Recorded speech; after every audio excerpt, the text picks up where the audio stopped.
Hello everyone, this is your Digital Super Saiyan 3, back here with another video, and welcome to the month of August for my August pay-per-view review! And we're continuing the year of WCW, which was my 2024 reviews, with WCW's Road Wild 1999. Took place on August 14th, 1999, in the Sturgis Motorcycle Rally in Sturgis, South Dakota. That's right, this pay-per-view is held outdoors in the middle of a goddamn motorcycle rally. Now, this is what I like about WCW, is how different they were from the WWF, because they would hold pay-per-views in places you never thought wrestling pay-per-views would ever be held. And for WCW, they would hold one in the middle of a goddamn motorcycle rally. They did this since 1996 with their first show, Hog Wild in Sturgis, and then the following year in 1997 they changed it to Road Wild, and this is like the last show here in 1999. So it's been 4 years. And later, Road Wild would be replaced in 2000 with New Blood Rising, and then a year later in 2001, WCW would be bought out by the WWF. So here it is. Let's talk about the final Road Wild show. This is Road Wild 1999. On commentary, you got Tony Schiavone, Bobby the Brain Heenan, and Mike Tenay. Come on. Come on.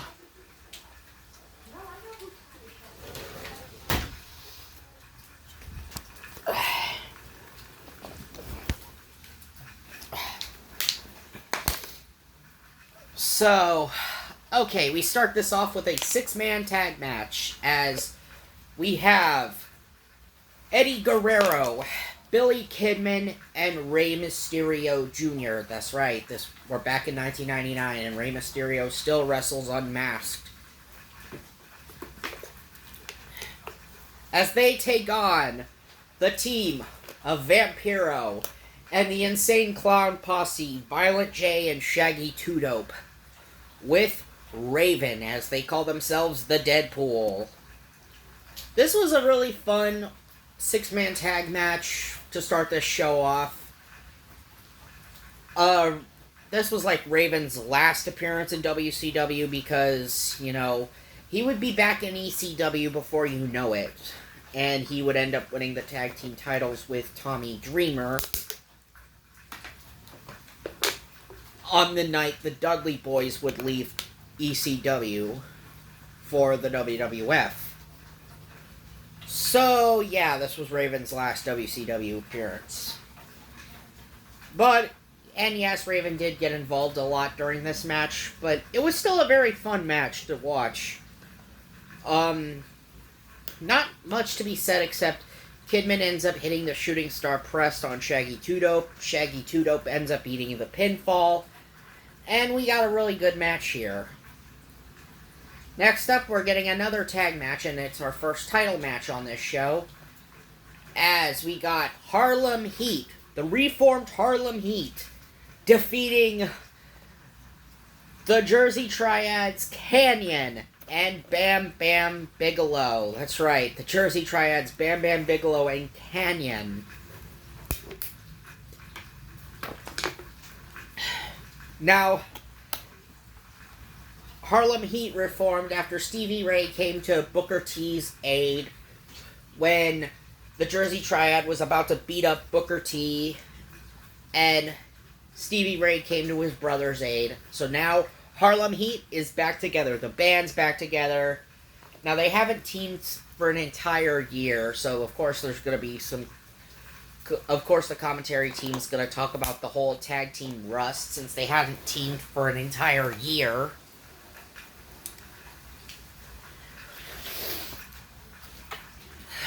But overall, the funniest thing came during, like, right as the champions were making their entrance, when, like, the belt falls off of Bam Bam Bigelow as he's coming out with Canyon.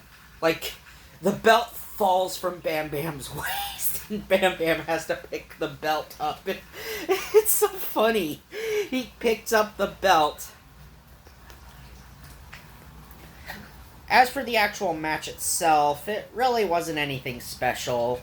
Harlem Heat ended up winning, so yeah, now Harlem Heat are eight-time tag team champions as they capture the tag team titles for an 8th time in their career. Yeah. And now we get our next 6-man tag match as issues between the West Texas Rednecks and the Revolution had been happening in the weeks leading up to the show, as the West Texas Rednecks, Perry Saturn and Kurt Hennig, or shall I say as Kurt Hennig had been getting into it with Perry Saturn, talking about how he makes fun of Saturn, and Saturn, wants a piece of Hennig, and of course, both groups are pulled into this whole thing. So, of course, the West Texas Rednecks come out first as it's Bobby Duncombe Jr., Barry Windham, and Kurt Hennig wrestling to represent the West Texas Rednecks, with Kendall Windham basically sitting this match out, as he's just the corner man, and they take on the Revolution with Shane Douglas, Perry Saturn, and Dean Malenko. This is yet again another fun match to watch. Another 6-man tag match, and it didn't suck. Everybody gets their licks in this match. Saturn ends up hitting a Death Valley driver on Bobby Duncombe Jr., and Bobby Duncombe Jr. is the one who eats the pinfall, and the Revolution gets the victory. And don't worry, we will see the Revolution again shortly. Then our next match. We're getting into another match here. There's not really any backstage segments on this show at all. Our next match is a match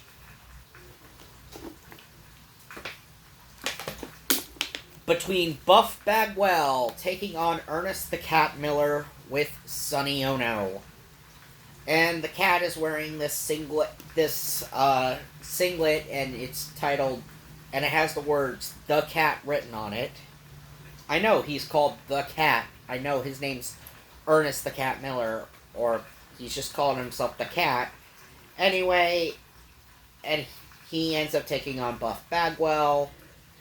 Buff ends up getting the victory after Ernest butts heads with Sonny Ono, where Sonny Ono tries to hit Buff with a briefcase, but Buff Irish whipped the Cat into Sonny, knocking Sonny off the ring apron, and then rolls Sonny up for the 1-2-3. Yes, he rolls Sonny up for the 1-2-3, and Buff Bagwell is your winner. So, Buff Daddy is your winner, but Buff's victory celebration is short-lived when the Cat jumps him, when the Cat and Sonny Ono jump Buff, and Buff doesn't get to celebrate. Yeah, it's not a really good match at all, but what'd you expect of a guy like Buff Bagwell anyway? Buff wasn't really that good of a wrestler anyway. And now, we're getting into the match of the night. No disqualifications for the WCW United States Championship as Chris Benoit defeats Diamond Dallas Page of the Jersey Triad. Yes, that's right, the leader of the Triad, Diamond Dallas Page. This was a really fun no DQ match. They were brawling all around ringside. I mean, I know Page and Benoit have had better matches than this, but this was actually not that bad of a match when you consider there really wasn't that many good matches on this show. considering this was WCW in 1999, you would have been surprised. But, yeah. Benoit ends up getting the victory. I mean, hell, the other members of the Triad tried running in, and Benoit manages to fight them all off. And easily defeats Page in this match, so overall it was a good match nonetheless. And then now we're getting into some crap here. And oh boy, this one. Now we're going to start to see the last 4 matches are going to be the absolute worst. Oh boy. So our first match, we have the Millennium Man, Sid Vicious, defeat the Icon Sting, the man called Sting, as Sid Vicious returned to WCW, planning to make a much better undefeated streak than Goldberg. He plans to lead WCW into the new millennium with his new winning streak that will surpass that of what Goldberg had done, of the 179-1. So basically he wants to eclipse Goldberg in that. And he allies himself with Rick Steiner coming into the show, and they've been attacking both Sting and Goldberg. They've been feuding with both Sting and Goldberg, and now we get into the feud. Now we get into the match itself. It's Sting versus Sid Vicious. Not too much to say about this. There was some good spots in this match, but overall, Sid Vicious ends up getting the victory and ends up beating Sting. I mean, we all know Sid wasn't the best wrestler in the world, and believe me, Sid just needs to have the right opponent, but on this night, Sting was definitely not that opponent that Sid needed.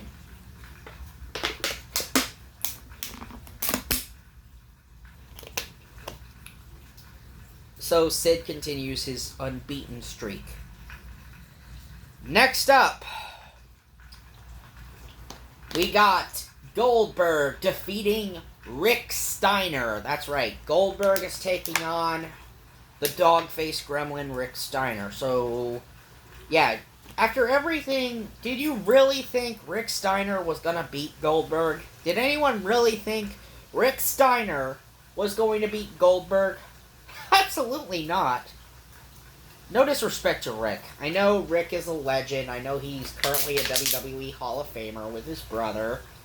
I mean, Rick was a great tag team wrestler. Rick was all about the tag team scene, but as a singles wrestler, he was kind of forgettable. Yes, he had that memorable personality of being the dog-faced gremlin.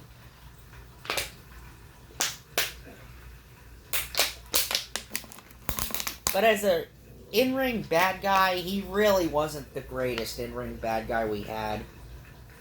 I mean, Goldberg just pretty much stomped him out. So, yeah, Goldberg ends up beating Rick Steiner with the spear jackhammer combination, as you would expect Goldberg to beat him with.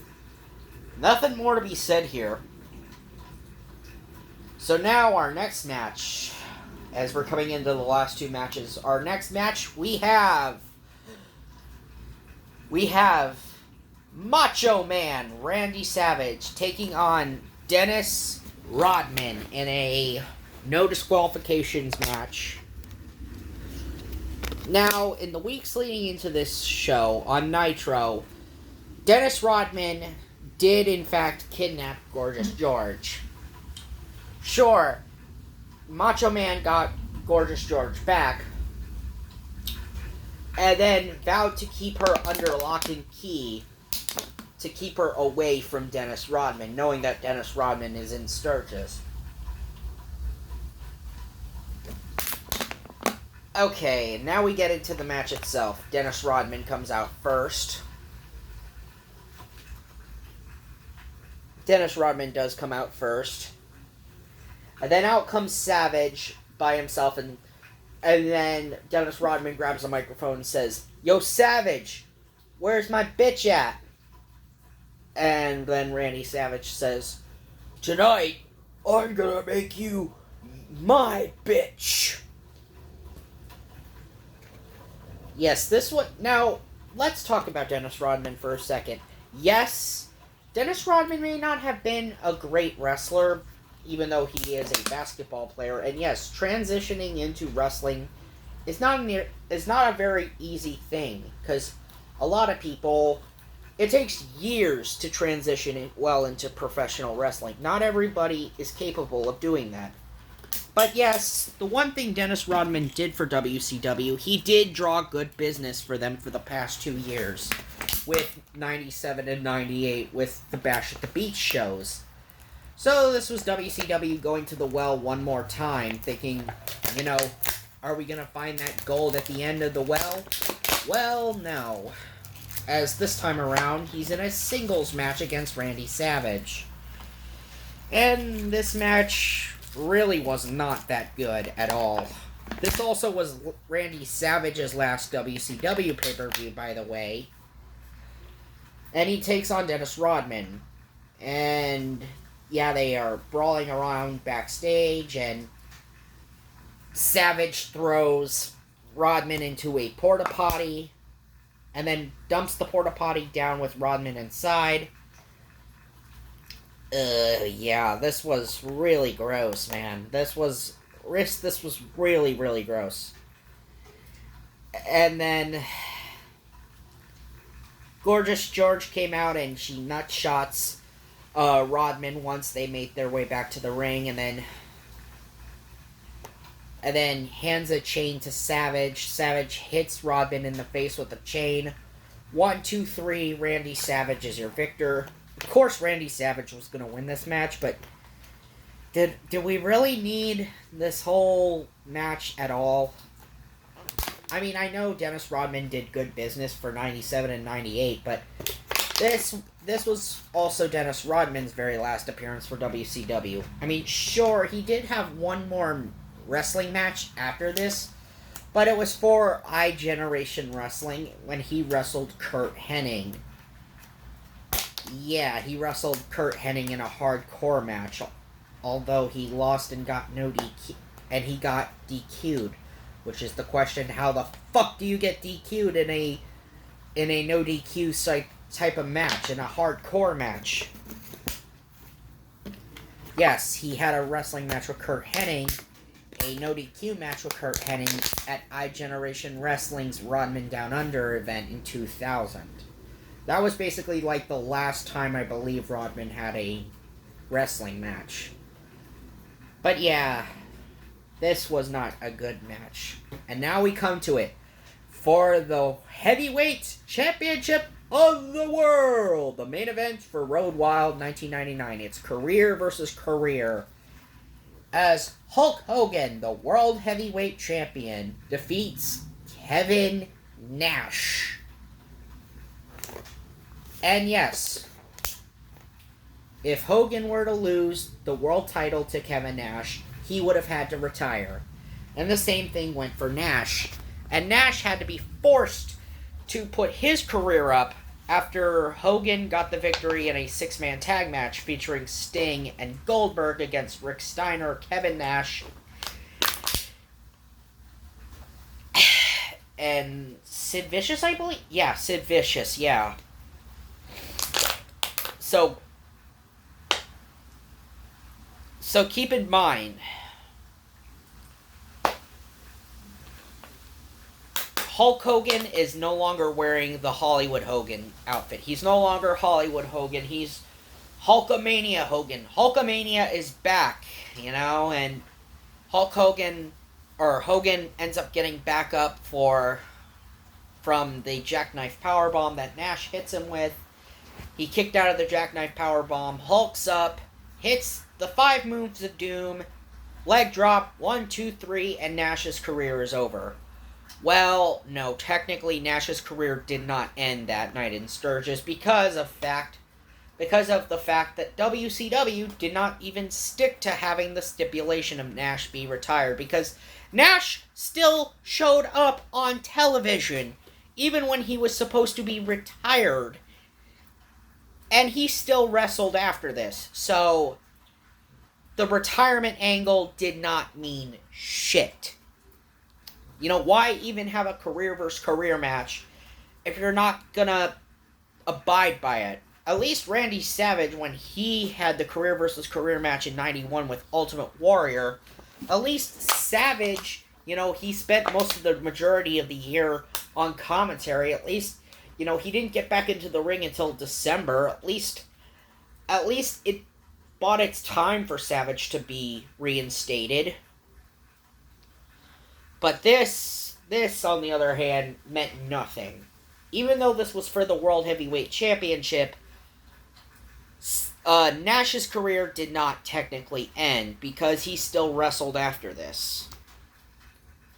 Anyway, that was Road Wild 1999. Final thoughts? Well, at least it was a little bit better than Bash at the Beach from July. Bash at the Beach was a terrible show, but not by much. There was some stuff worthy of watching on this show, but then, of course, you got the rest of the show that was just not that good. Anyway, this has been your Digital Super Saiyan 3, and I'll see you guys in September when I do Fall Brawl 2000. That's right, I'm going to be covering Fall Brawl for 2000. Anyway, see ya later. Bye.